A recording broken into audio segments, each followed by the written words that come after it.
এমন কিছু মুভি থাকে যার কাহিনী ভোলার মতো নয়, ঠিক এমনটাই এই মুভিটি। সিনেমার শুরুতেই বাদামি রঙের একটা বিদেশি কুকুরকে দেখতে পাই। সেই কুকুরটি মনে মনে বলে থাকে, আমার নাম এনজো, আমি মানুষের মতো কথা বলতে পারি না। আজ আমার শরীরটা ভীষণ দুর্বল লাগছে, আমি তো উঠতেও পারছি না, খুব ঘুমও পাচ্ছে, কিন্তু ঘুমাতেও পারছি না, কারণ আমার বন্ধু ড্যানি আসবে। ড্যানি একজন মানুষ, কিন্তু সেই আমার পুরো জগৎ। ড্যানি এসেই বলে, কোথায় রে অ্যাঞ্জো, কোথায় আছিস?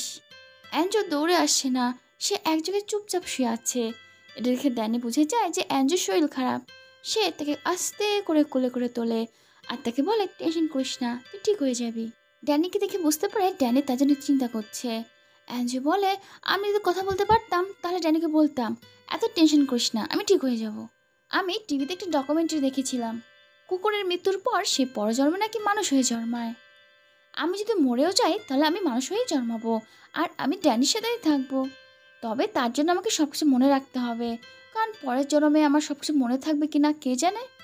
তবে হ্যাঁ, আমার এখনও আমার ছোটোবেলার কথা মনে আছে। আমি যখন একদম পিছিয়ে ছিলাম তখন ড্যানি একদিন আমার কাছে আসে। ড্যানি তো অনেকগুলো কুকুরের বাচ্চার মধ্যে আমাকেই তোলে আর আমাকে অনেক আদর করে। ড্যানিকে তো আমার খুব পছন্দ হয়। আমার মনে হচ্ছিল আমি তখনই তাকে বলি যে আমাকে নিয়ে যাও। ড্যানি হয়তো আমার মনের কথা বুঝতে পারছিল, তাই সে আমাকে অনেক দাম দিয়ে কিনে নিয়ে যায়। ড্যানি তো প্রথমে গাড়ি চালিয়ে তার বন্ধুদের কাছে নিয়ে যায় আর তার বন্ধুদেরকে দেখায়। ড্যানি তার বন্ধুদের বলে, জানিস তো ওর নাম কি দিয়েছি? ওর নাম দিয়েছি অ্যাঞ্জো। আর এই নামটা শুনে তো আমারও খুব পছন্দ হয়েছিল, কারণ এই অ্যাঞ্জো নামটা হচ্ছে একজন কার রেসারের। এরপরে ড্যানি বাড়িতে নিয়ে যায় আর আমি বুঝতে পারি আজ থেকে আমি এখানেই থাকবো, এটাই আমার বাড়ি। আমার তো খুবই হেসে পেয়েছিল, কিন্তু কোথায় করবো বুঝতে পারছিলাম না। আগে তো সবসময় আমি ঘাসের উপরেই করতাম, কিন্তু ঘাস থেকে বিশাল গন্ধ বেরোয়, আমার তাই ঘাসের উপর করতে ভালো লাগে না। আমি যখন চকচকে মেঝে দেখি তখন ওই মেঝেতে আমার খুব হিসু করতে ইচ্ছে করে, কিন্তু হিসু করার আগেই ড্যানি আমাকে বাইরে নিয়ে ঘাসের উপরে দাঁড় করিয়ে দেয়। কিন্তু আমিও জেদ ধরে বসেছিলাম যে আমি ঘাসের উপর হিসু কোনো মতেই করবো না। আর অনেকক্ষণ বসে থাকার পরে যখন আমি হিসু করলাম না, তখন ড্যানি আমাকে আবার ঘরের মধ্যে নিয়ে যায়। আর ঘরের মধ্যে নিতেই আমি সেই চকচকে মেঝেতে হিসু করে দিই। এই প্রথমবার এই চকচকে মেঝেতে হিসু করে আমার তো খুব মজা লাগছিল। আমি তো ভেবেছি ড্যানি আমাকে বকা দেবে, কিন্তু ড্যানি আমাকে একটুও বকা দেয়নি। আর এর কারণে এরপর থেকে আমি ঘরের মেঝেতেই হিসু করি। ড্যানি সবসময় আমাকে নিয়ে টিভিতে কার রেসিং দেখতো। ড্যানি তো কার রেসিং দেখতে দেখতে স্টায়ারিংয়ের মতো আমার পা দুটোও ঘোরাতো। আর এর কারণে আমার মনে খুব স্বাদ জাগে যে আমি একদিন কার রেসিং করব। আর আমার ড্যানিও একজন কার রেসার, সে যখন এই কার রেসিং করতে যেত আমাকে নিয়েই যেত। ড্যানি অসাধারণ কার রেসার ছিল, তার মতো কেউ কার রেস করতে পারতো না। অন্যান্য ড্রাইভাররা তো ভেজা রাস্তায় গাড়ি চালাতে ভয় পায়, কিন্তু আমার ড্যানি সেই ভেজা রাস্তাতেই খুব ভালো কার রেস করতে পারে, আর সে সবসময় জিতে যায়। আর সে কার রেস জেতার পরে তো প্রথমে সে আমাকেই কোলে নিত। আমার যে কী ভালো লাগতো সেটা আমি তো বলে বোঝাতে পারবো না। আমি ড্যানির প্রত্যেকটা রেস ধৈর্য সহকারে দেখি। ড্যানির একটা স্বপ্ন আছে, সে ওয়ার্ল্ড কার রেসিংয়ে চ্যাম্পিয়ন হতে চায়। যখন ড্যানি অন্য সবাইকে কার রেসিং শেখায় তখন আমি মন দিয়ে সেই সব কিছু দেখি। আমার বিশ্বাস আমিও একদিন বেস্ট ড্রাইভার হব। তোমরা ভাবতেই পারো একটা কুকুর কী করে কার চালাবে, কিন্তু দেখে নিও আমি ঠিক একদিন চালাবো। একদিন আমি আর ড্যানি যখন সুপার মার্কেটে যাই, সেখানটায় দেখি ড্যানি একটা মেয়ের সাথে অনেকক্ষণ ধরে কথা বলছে। মেয়েটা দেখতে বেশ ভালো, কিন্তু এই মেয়ের সাথে কথা বলার চক্করে ড্যানি আমার প্রিয় বিস্কুটটা আনতেই ভুলে গেছে। আমার তো একটু একটু রাগও হচ্ছিল, কিন্তু ড্যানি এখানে ওই মেয়েটাকে ডিনারের জন্য ইনভাইট করে আর মেয়েটাও রাজি হয়ে যায়। মেয়েটার নাম এফ। সে রাতের বেলা ঠিক চলে আসে, খাওয়া দাওয়া করে ড্যানির সাথে আড্ডা মারে। এসব দেখে আমি ভাবি এই মেয়েটার চেহারা আর না দেখলেই ভালো। কিন্তু এই কি, ওই মেয়েটা পরের দিন কার রেসিংয়ের ওইখানটাও চলে আসে। আসলে ড্যানি তাকে ইনভাইট করেছিল। মেয়েটা তো জোরে জোরে বলতে থাকে, ড্যানি ফাস্ট ফাস্ট চালাও। কিন্তু এসব দেখে তো আমার খুব হিংসা হচ্ছিল। এরপর থেকে তো এফ ড্যানির সাথে প্রতিদিন দেখা করে আর আমাদের মাঝখানে এসে বসে। ড্যানি তো ওই মেয়েটার সাথে এতটাই মগ্ন হয়ে যায় যে ড্যানি আমাকে সময়ই দেয় না আর ভালো মতো খেলাও করে না। সত্যি বলতে আমার না একটু একটু হিংসাও হচ্ছে, হবেই না কেন, আমার আর ড্যানির মধ্যে তো চলে আসলো। এরপর একদিন অনেক বড় একটা প্যালেসে ড্যানি আর এফের বিয়ে হয়ে যায়। ড্যানির তো এত টাকা পয়সা নেই, কিন্তু তার শ্বশুরের অনেক টাকা পয়সা ছিল। ড্যানির শ্বশুর ড্যানি আর তার কার রেসিংকে একদম পছন্দ করতো না, শুধুমাত্র তাদের মেয়ে জেদ করেছে বলেই তারা রাজি হয়েছে। আমি এই সব কিছু ড্যানির শ্বশুর আর শাশুড়ির কাছ থেকে শুনেছি, কিন্তু সেগুলো তো আমি আর ড্যানিকে বলতে পারবো না। বিয়ের পর এফ সারা জীবনের জন্য আমাদের বাড়িতে চলে এসেছে, কিন্তু এফকে আমার এখনও পছন্দ না, কিন্তু হঠাৎ করে একদিন এফের শরীর থেকে একটা ঘ্রাণ আসতে থাকে, আর সেই ঘ্রাণটা আমার খুব পছন্দ হয়। আর তারপর থেকে আমার এফকে ভালো লাগতে শুরু করে। আর এরপরে জানতে পারি আসলে এফ প্রেগনেন্ট। যেহেতু এটা ড্যানির বাচ্চা ছিল, তাই ওই ঘ্রাণটাও আমার ভীষণ ভালো লাগে। ড্যানি বাবা হতে চলেছে, এটা শুনে ড্যানি আর আমি দুজনেই খুশি হয়ে যাই। কিন্তু এরপর থেকে দেখি ড্যানি ভীষণ ব্যস্ত হয়ে যায়। সে প্রতিদিন কোনো না কোনো কার রেসিংয়ে চলে যায়, যার ফলে ড্যানি আমাকে সময় দিতে পারে না। আর এরপর থেকে তো আমি এফের সাথে বেশি সময় কাটাতাম। মিথ্যে বলবো না, এফও আমার অনেক কেয়ার করতো। ধীরে ধীরে এফের পেট অনেক বড় হয়ে যায়। একদিন এফ আমাকে ডেকে বলে, এঞ্জো আমার পেটে মাথা রেখে দেখতো কি শুনতে পাস। আর পেটে মাথা দিতে পেটের ভিতর থেকে একটা লাথি অনুভব করি। অনেকেও লাথি দিলে তো তার আমি 12টা বাজিয়ে দিতাম, কিন্তু এ তো আমার ড্যানির বাচ্চা। পেটের ভিতর থেকে তার লাথি খেতে আমার ভীষণ ভালো লাগে। আমার বিশ্বাস ড্যানির বাচ্চা আমার মতোই দেখতে হবে। ক্রিসমাস চলে আসে, ড্যানি আমার পছন্দের জিনিস আনে, আর অন্যদিকে সে অ্যাপের জন্য একটা টুপি আনে। এদিকে ড্যানি জানায় অন্য শহরে ফেব্রুয়ারি মাসে একটা কার রেসিং আছে, কিন্তু ড্যানি এফকে জানায় সে যাবে না, কারণ ফেব্রুয়ারি মাসে এফের ডেলিভারি। কিন্তু এফ ড্যানিকে বোঝায় যে তোমার স্বপ্ন একজন চ্যাম্পিয়ন হওয়া, আমি এখানটা সব সামলে নেব। এফের কথা শুনে তো ড্যানি কার রেসিংয়ে চলে যায়। এদিকে ডেলিভারির দিনও চলে আসে। এফ বাড়িতেই সেই বাচ্চার জন্ম দেয়। দূর থেকে আমি সব কিছু দেখছিলাম, আমি তো কিছু করতেই পারছিলাম না। বেবির চেহারা দেখে তো প্রথমে আমার একটু মন খারাপ হয়ে যায়, কারণ বেবি দেখতে মোটেও আমার মতো না, কিন্তু অনেক কিউট দেখতে। বেবি হওয়ার পরে এফ আমাকে তার কাছে ডাকে আর বাচ্চাকে বলে, এই হচ্ছে তোমার বড় ভাই এনজো, আর এনজো এই হচ্ছে তোমার ছোট বোন জয়ী। জানিস তো জয়ী, তোর বড় ভাই এনজো সবসময় তোকে প্রোটেক্ট করবে। এই কথা শুনে তো আমার ভীষণ ভালো লাগে, আর মনে মনে প্রতিজ্ঞা করি আমি সারা জীবন আমার বোনের খেয়াল রাখবো। এরপরে ড্যানি তার কারসিং থেকে বাড়িতে ফিরে আসে। সে তো আমার ছোট্ট বোন জয়কে দেখে ভীষণ খুশি। ড্যানির টিম খুবই ভালো খেলেছে, কিন্তু একজনের অ্যাক্সিডেন্ট হয়ে যাওয়ায় সেবারের মতো ড্যানির টিম হেরে যায়। এরপরে একদিন এফের মা বাবা জয়কে দেখতে আসে। অ্যাক্সিডেন্টের কথা জানার পর তো এফের বাবা ড্যানিকে বলতে থাকে, ওই লোকটার জায়গায় যদি তোমার অ্যাক্সিডেন্ট হতো তাহলে আমার মেয়ের কী হতো। এই কথা শুনে তো ড্যানির ভীষণ রাগ হয়, কিন্তু তারপরেও সে তেমন কিছু বলে না। সে বলে, আমি আমার সেফটি ঠিক দেখে রাখবো। সবাই তো কথা ব্যস্ত ছিল, কিন্তু আমার নজর ছিল আমার ছোট্ট বোন জয়ের উপরে। জয়ের শরীরের ঘ্রাণ আমার ভীষণ ভালো লাগে। জয় যখন ঘুমাতো আমি চুপচাপ তার কাছে বসে থাকতাম, আর এভাবেই দেখতে দেখতে জয় বড় হয়ে যায়। আমি আর জয় একে অপরকে ছাড়া থাকতেই পারতাম না। আমরা সবসময় একসাথে খেলা করতাম।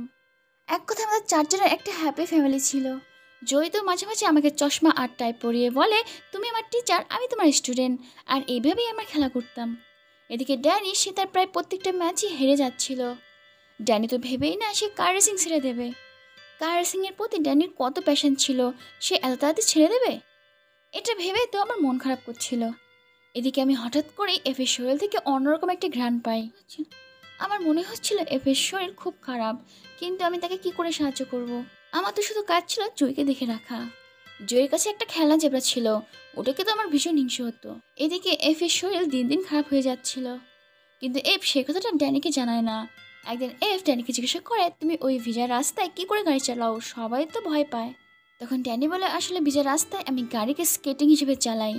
এটা শুনে এফ বলে, ড্যানি তুমি সত্যি অনেক ভালো একজন কার রেসার, তুমি আমাকে কথা দাও যে তুমি কখনোই এই কার রেসিং ছাড়বে না। এটা শুনে বুঝতে পারি যে এফ ড্যানিকে কত ভালোবাসে। এরপরে একদিন ড্যানি যখন কার রেসিং করতে চলে যায়, এফের তো খুবই শরীর খারাপ করে। সে জয়কে নিয়ে তার বাবার বাড়িতে চলে যায়। এফ এখানে এতটাই টেনশনে ছিল যে সে আমার কথা ভুলেই গেছে। পুরো বাড়িতে আমি একা ছিলাম, কিন্তু আমি ভয় পাইনি, কারণ ড্যানি আমাকে সবসময় বলতো একজন ভালো রেসার কখনোই ভয় পায় না।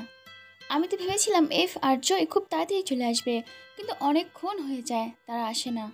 আমার তো খুব খিদেও পেয়ে যায়, বাড়িতে যা খাবার ছিল সব খেয়ে নিই। এইভাবে দেখতে দেখতে 3-4 দিন কেটে যায়, কিন্তু এফ আর জয় এখনও আসেনি। না খাওয়ার জন্য আমার শরীরটা আস্তে আস্তে দুর্বল হয়ে যায়। আমার তো পুরো মাথা ঘুরাচ্ছিল। এদিকে দেখি জয়ের সেই খেলনা জেব্রাটা আমার সামনে পুরো নাচতে শুরু করে। সে জয়ের সব খেলনা ছিঁড়ে দেয়। আমার তো মনে হচ্ছিল আমি মরেই যাব, কিন্তু তখনই সেখানে ড্যানি চলে আসে। ড্যানি আমাকে দেখে বুঝতে পারে যে এফ আর জয় আমাকে ছেড়েই চলে গেছে। এটা দেখে তো ড্যানি ভীষণ রাগ হয়। সে তখনই এফকে ফোন করে। এফ তখনই জয়কে নিয়ে বাড়িতে আসে আর আমার কাছে সরি চায়। এরা তো সবাই আমার নিজের মানুষ, তাই আমিও ক্ষমা করে দিই আর পেট ভরে খাবার খাই। আমি যখন খেয়ে দিয়ে খুশি হচ্ছিলাম, ঠিক তখনই ড্যানি আমাকে ঘাট ধরে নিয়ে যায় আর আমাকে বলে, এসব কী করেছিস। আসলে জয়ের সব খেলনা ছেঁড়া ছিল। এই কারণে জয়ের মন খুবই খারাপ। আমি তো বোঝাতে চেয়েছিলাম এসব আমি করিনি, ওই জেব্রাটা করেছে। কিন্তু ওই চ্যাপাটাও তো ছেঁড়া ছিল। আর আমি বুঝতে পারলাম আসলে আমি খিদের চোটে এসব কাজ করেছিলাম।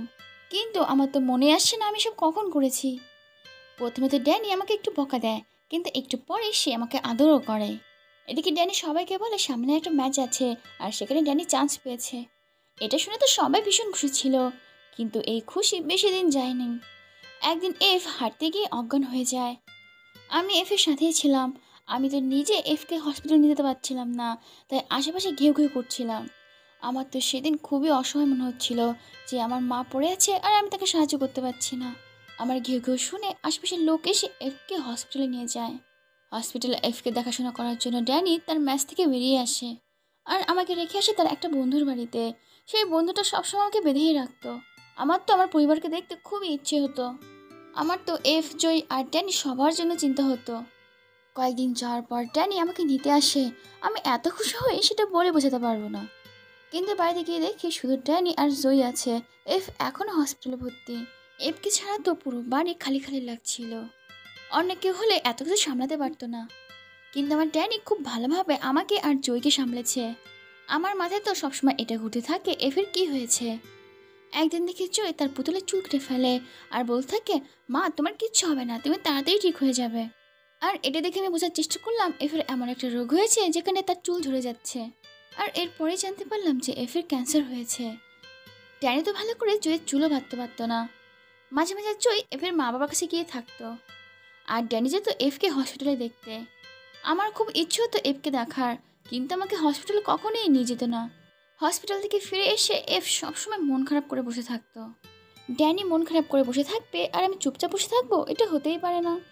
আমি গলার পাটটা ড্যানিকে এনে দিয়ে বলতাম, চলো আমরা হাঁটতে যাই। ড্যানিও আমাকে নিয়ে হাঁটতে বেরিয়ে যেত। এখন তো ড্যানি জয়ের চুল বাঁধতেও শিখে গেছে। জয়কে টিফিন করে স্কুলে পাঠানো, স্কুল থেকে নিয়ে আসা সব কিছু এক হাতে ড্যানি করে। সে এখন এই কাজের চাপে নিজের রেসিং করতে যেতে পারে না। সে ঘরে বসে টিভিতে রেসিং দেখে, আর সেটা দেখে তার মন খারাপ হয়ে যায়। একদিন ড্যানি সবাইকে জানায় এফ বাড়িতে আসছে। আমার তো খুশির কোনো সীমা ছিল না। আমি যখন অনেক দিন পর প্রথমে এফকে দেখি আমার মনটাই খারাপ হয়ে যায়। যে এফ সবসময় হাসি খুশি থাকতো, সে এফ এখন শুধুমাত্র মনমরা হয়ে থাকে আর তার শরীরে ভীষণ কষ্ট। এফ তার মায়ের বাড়ি থেকে চিকিৎসা করাবে। ড্যানি এফকে বলে যে সেও এখানে থাকবে, তার দেখাশোনা করবে। কিন্তু এফ তাকে না করে দেয়। সে বলে, আমি চাই না আমার জন্য তোমার কার রেসিং বন্ধ হয়ে যাক। তোমার স্বপ্ন হলো কার রেসিং করা, আর আমার জন্য সেই স্বপ্ন ভেঙে যাবে সেটা আমি কখনোই চাই না। তুমি তোমার কার রেসিং মন দিয়ে করো, মা বাবা আমাকে দেখে রাখবে। এফের কথায় ড্যানি অনেকদিন পর কার রেসিং করতে রাজি হয়। ড্যানি আমার কাছে এসে বলে, অ্যাঞ্জো আমি তো কার রেসিং যাচ্ছি, এখন থেকে তুই জয় আর এফকে দেখে রাখবি, তোর এটা দায়িত্ব। ড্যানির তো এসব বলার কোনো দরকারই ছিল না, কারণ আমার বোন আর মাকে দেখার দায়িত্ব আমারই, সেটা আবার বলতে হয় নাকি। আর এরপর থেকে প্রতি রাতে যখন এফ ঘুমায় তখন আমি তাকে পাহারা দিই। আমার সবসময় ভয় হতো কোনো মনস্টার এসে এফকে ধরে নিয়ে যাবে, তাই আমি সবসময় এফকে পাহারা দিতাম। আর সারা রাত জাগার কারণে সকাল হতেই আমি ঘুমিয়ে পড়তাম। এফের বাবা তো এটা বলতো, এই অলস কুকুরটা এখনও ঘুমাচ্ছে, তাড়াতাড়ি ওঠ, সকাল হয়ে গেছে। আমার তো এই একটা কাজই হয়ে দাঁড়িয়েছিল, আমি সারা রাত এফকে পাহারা দিতাম আর দিনে ঘুমাতাম। মাঝে মাঝে তো ড্যানিও রাত জেগে আমার সাথে এফকে পাহারা দিত। এখনও অবধি প্রতি ক্রিসমাস আমরা খুব ভালোভাবে কাটিয়েছি। এই প্রথম এই ক্রিসমাসটা আমাদের একদম ভালো যায়নি, কারো মুখে কোনো হাসি ছিল না। কিন্তু তখনই এফ আর ড্যানি দুজনে ডান্স করে, আর এতদিন পর তাদের দুজনকে একসাথে দেখে আমাদেরও মন ভালো হয়ে যায়। একদিন আমি যখন রাত জেগে এফকে পাহারা দিচ্ছিলাম তখন এফ আমাকে ডেকে বলে, অ্যাঞ্জো তুই বুঝে গেছিস তাই না যে আমার শেষ দিন চলে এসেছে। মৃত্যু মানে শেষ নয়, মৃত্যু মানে শুরু। আমি যখন থাকবো না তখন তুই ড্যানি আর জয়কে দেখে রাখিস। আমি তো কোনো কথা বলতে পারি না, আমি শুধুমাত্র এফের কাছে গিয়ে মাথা নিচু করে বসেছিলাম। আর সেইবার এফ আমাকে শেষবারের মতো আদর করে। আর তারপরেই আমার এফ মা সারা জীবনের জন্য আমাদেরকে ছেড়ে চলে যায়। এফের মৃত্যুতে ড্যানি পুরো ভেঙে পড়ে, জয় খুবই কান্না করে। সবাই তো এফের শেষ কাজের জন্য বাইরে চলে যায়, আমি একা বাড়িতে থাকি। আমার সেদিন খুব কষ্ট হচ্ছিল, এই কারণে এফের টুপিটা নিয়ে আমি চুপচাপ বসে থাকি। এদিকে এফের মৃত্যুর পরেই এফের বাবা জয়ের কাজটাটি সে নিতে চায়। এফের বাবা ড্যানিকে বলে, তুমি সবসময় কার রেসিং করো, তুমি জয়ের খেয়াল রাখতে পারবে না, তাই সে এখন থেকে আমার কাছেই থাকবে। এই কথা শুনে তো ড্যানি ভীষণ রেগে যায়। সে বলে, জয় আমার মেয়ে, ওকে দেখার দায়িত্ব আমার, ও ওকে আমিই দেখে রাখবো। এফের বাবা বলে, আমি তোমার নামে কেস করব যে তুমি একজন ভালো বাবা নও। এই কথা শুনে ড্যানি সাথে সাথে আমাকে আর জয়কে বাড়িতে নিয়ে আসে।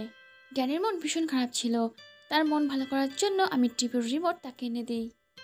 তখন ভাগ্যক্রমে টিভিতে একটা কার রেসিং চলছিল, সেটা দেখে ড্যানির মন ভালো হয়ে যায়। এদিকে এফের বাবা ড্যানির নামে মিথ্যে কেস করে যে ড্যানি তাকে মেরেছে। এ কারণে পুলিশ তাকে ধরেও নিয়ে যায়, কিন্তু সে উকুল দিয়ে আবার ছাড়াও পায়। কিন্তু উপরের অর্ডার অনুযায়ী জয়কে এফের মা বাবার কাছে 3 মাস থাকতে হবে। এখানে এফের মা বাবা জয়কে মিথ্যে কথা বলে যে ড্যানি রেসিং করার জন্য 3 মাস বাইরে থাকবে। প্রথমে তো ড্যানির জীবন থেকে এফ চলে গেছে, এখন আবার 3 মাসের জন্য জয়ী। ড্যানিকে মন মারা থাকতে দেখে আমার একদম ভালো লাগে না। সত্যি বলতে আমি একসময় ভেবেছি পরের জন্মে আমি মানুষ হব, কারণ মানুষের জীবন খুব ভালো হয়। কিন্তু এসব সামনে দেখে এখন মনে হচ্ছে মানুষের থেকে কুকুরের জীবন অনেক ভালো। ড্যানি তো জয়ের সাথে 3 মাস দেখা করতে পারবে না, কিন্তু আমি তো পারবো। ড্যানি তার বন্ধুকে দিয়ে জয়ের কাছে আমাকে রেখে আসে। অনেকদিন পর আমি জয়ের সাথে অনেক খেলা করি। জয় আমাকে বলতে থাকে, বাবা তো 3 মাসের জন্য কার রেসিং করতে গেছে। আমার বাবার কথা খুব মনে পড়ে, তোর কি মনে পড়ে না? ভাগ্যিস আমি কথা বলতে পারি না, না হলে এই ছোট্ট মেয়ের কথার উত্তর আমি কী দিতাম। এদিকে আমি শুনি এফের বাবা প্ল্যানিং করছে যে ড্যানিকে আর কোন কোন কেসে ফাঁসানো যায় যাতে জয়ের কাস্টাডি সে পায়। কিন্তু এফের মা খুব ভালো ছিল, সে চায় যে জয় তার বাবার কাছেই থাকুক। আমি এখানে খুব ভালো করে বুঝতে পারি আসল ভিলেন তো এফের বাবা। আমাকে যাতে ড্যানির কাছে পাঠিয়ে দেয়, এ কারণে আমি ইচ্ছে করেই দামি কার্পেটে পটি করে দিই। এফের বাবা তো রেগে মেগে তখনই আমাকে ড্যানির কাছে পাঠিয়ে দেয়। এরপরে অনেক বড় একটা কার কোম্পানি থেকে ড্যানের একটা জবের অফার আসে। জবটা খুবই ভালো ছিল, কিন্তু এই জব করার জন্য তাকে ইতালি যেতে হবে। কিন্তু ড্যানির তো কেস চলছে, সে এখন কোথাও যেতে পারবে না। কোম্পানির ওই লোকটা সব শুনে বলে, ঠিক আছে, তোমার যখন কেস মিটে যাবে তখন তুমি আমার সাথে কন্ট্যাক্ট করো, আমি সব ব্যবস্থা করে রাখবো। দেখতে দেখতে 3 মাস কেটে যায় আর সেই কেসে শুনানি হয়। সব কিছু ঠিকঠাক না হওয়া অবধি এফের মা বাবার কাছে জয়কে থাকতে হবে। শুধু সপ্তাহে একদিন সে ড্যানির সাথে দেখা করতে পারবে। এতদিন পরে জয় তার বাবাকে পেয়ে ভীষণ খুশি। জয় বলতে থাকে, বাবা আমি তো তোমার সাথে থাকতে চাই, আমাকে কেন এখানে জোর করে রাখা হচ্ছে? ড্যানি জয়কে বলতে থাকে, এই তো আর কয়েকটা দিন, তারপরে একেবারে আমার কাছে চলে আসবে। একদিন রাতের বেলা বৃষ্টির মধ্যে যখন আমরা জগিং করছিলাম, তখন একটা গাড়ি এসে আমাকে ধাক্কা দেয়। এক কথা ড্যানির জীবনে এত টেনশন চলছে, তারপরে আমার আবার অ্যাক্সিডেন্ট হলো, সে আরও টেনশনের মধ্যে পড়ে যায়। আমাকে সাথে সাথে ড্যানি হসপিটালে নিয়ে যায়। সেবারের মতো আমি বেঁচে যাই, কিন্তু আমার চিকিৎসা করানোর জন্য ড্যানির কাছে অত টাকাও ছিল না। তাই ড্যানি সিদ্ধান্ত নেয় সে জয়ের কেসটা আর লড়বে না, সে জয়কে এফের মা বাবাকেই দিয়ে দেবে। ড্যানি যখন কাস্টাডি পেপারে সই করে তখন আমার খুব রাগ হচ্ছিল যে জয় শুধু ড্যানির মেয়ে না, আমার বোনও, সে কী করে এফের মা বাবাকে দিয়ে দিতে পারে। তাই আমি ওই পেপারটা নিয়ে টুকরো টুকরো করে ছিঁড়ে দিই। এটা দেখে ড্যানির সব বন্ধুরা আমাকে সাপোর্ট করে হাসতে থাকে, কারণ এসব তাদেরও পছন্দ হচ্ছিল না। এটা দেখে ড্যানি বুঝে যায় আমি কি চাই, তাই সেগুলোকে বলতে থাকে, আমি কোনোভাবেই হার মানবো না, আমার মেয়েকে আমি নিজের কাছে নিয়েই আসবো। এইটা শুনে তো আমি ভীষণ খুশি। কয়েকদিন পরে কেসের দিন চলে আসে, কিন্তু আমাকে কোর্টে নিয়ে যায় না। এফের বাবা জয়ের কাজটি নেওয়ার জন্য ড্যানির নামে অনেক মিথ্যে মিথ্যে কেস করেছিল, কিন্তু এফের মা খুবই ভালো ছিল, সে কোর্টে গিয়ে সব সত্যি কথা বলে দেয়, যার ফলে জয়ের দায়িত্ব ড্যানি পায়। আমি তো ভীষণ খুশি যে আমার বোন আমার কাছেই থাকবে। এরপরে ড্যানি ইতালির কার কোম্পানির সাথে যোগাযোগ করে জবে জয়েন করবে বলে। আমরা এখন 3জন হ্যাপি হ্যাপি ইতালিতে চলে যাব আর সেখানে খুব ভালো থাকবো। আমার এখন মনে হচ্ছে যে আমাদের এই 3জনকে আর কেউ আলাদা করতে পারবে না। দেখতে দেখতে জয়ের 9 নম্বর জন্মদিন চলে আসে। সেখানে এফের মা বাবাও এসেছিল। এখানে ড্যানি সবার সাথে খুব ভালো ব্যবহার করে। সবাই তো জয়ের জন্মদিনে খুবই মজা করছিল, কিন্তু আমার শরীরটা খুবই দুর্বল লাগছিল, আমি তো উঠতেই পারছিলাম না। আর এটাই ছিল মুভির প্রথম দৃশ্য, যেখানটায় ড্যানি আমাকে কোলে করে সোফায় নিয়ে বসে। এভাবে কয়েকটা দিন কেটে যায়। একদিন রেসিং কারে ড্যানি আমাকে আর জয়কে ঘুরতে নিয়ে আসে। সেদিন তো মা এফের কথা আমার খুব মনে পড়ে, কারণ মা বলেছিল মৃত্যু শেষ নয়, শুরু। মনে হচ্ছে আমার দিনও ফুরিয়ে এসেছে। আমার এখনই ইচ্ছা আছে মরার পর আমি মানুষ হয়েই জন্মাবো আর ড্যানির সাথে থাকবো, আর ড্যানির মতো অনেক ভালো কার রেসার হব। আর এই কারণে আমাকে খুব ভালো করে মনে রাখতে হবে আমার নাম অ্যাঞ্জো, আর আমি ড্যানির সাথে থাকতাম, তাহলেই আমি পরের জন্মে গিয়ে সব কিছু মনে রাখতে পারবো। আর এইগুলো ভাবতে ভাবতে অ্যাঞ্জো সেখানেই মারা যায়। অ্যাঞ্জো মারা গেছে কয়েক বছর হয়ে গেছে। ড্যানি এখন অনেক বড় একজন কার রেসার। ড্যানি যখন কার রেসিংয়ের জন্য তৈরি হচ্ছিল, ঠিক তখনই সেখানে জয় চলে আসে। জয় অনেক বড় হয়ে গেছে। সেখানে একটা লোক তার ছেলেকে নিয়ে আসে। সেই লোকটি বলে, স্যার, এ হচ্ছে আমার ছেলে, আপনার খুব বড় একজন ফ্যান। ও বড় হয়ে আপনার মতো কার রেসার হতে চায়, ও এখন থেকে অনেক ভালো কার রেসিং করে। ড্যানি ওই ছেলেকে একটা অটোগ্রাফ দেয় আর তাকে জিজ্ঞাসা করে তোমার নাম কি। তখন ওই ছেলেটা বলে আমার নাম এনজো। এনজোর নাম শুনে তো ড্যানি অবাক হয়ে যায়। ড্যানি শুধুমাত্র অটোগ্রাফ দেয় না, সে তার নাম্বারও দিয়ে দেয়। সেই লোকটাকে বলে এনজো যখন পড়ালেখা শেষ করে কার রেসিং শিখতে চাইবে তখন আমার সাথে কন্ট্যাক্ট করবেন, ওকে আমি অবশ্যই কার রেসিং শেখাবো। আসলে এনজোর নাম শুনে তার কুকুরের কথা মনে পড়ে যায়। এই কথা শুনে ওই লোকটা আর এনজো ভীষণ খুশি হয়। এনজো তো যাওয়ার সময় বারবার ট্যানি আর জয়ের দিকে তাকায়। ওই ছেলের চুল আর চাহনি দেখে ট্যানি আর জয়ের তো বারবার তাদের কুকুরের কথা মনে পড়ে। কিন্তু এখানে আমরা খুব ভালো করে জানি এই এনজোই হচ্ছে সে তাদের কুকুর এনজো।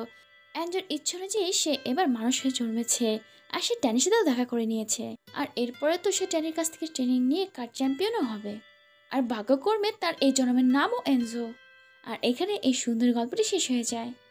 প্রিয় বন্ধুরা, অনেক কষ্ট করে একাই এই মুভি বানাই, তাই তোমরা একটা লাইক করতে ভুলো না। আর হ্যাঁ, একটা কমেন্ট করে জানিও তোমাদের এই গল্পটা কেমন লাগলো।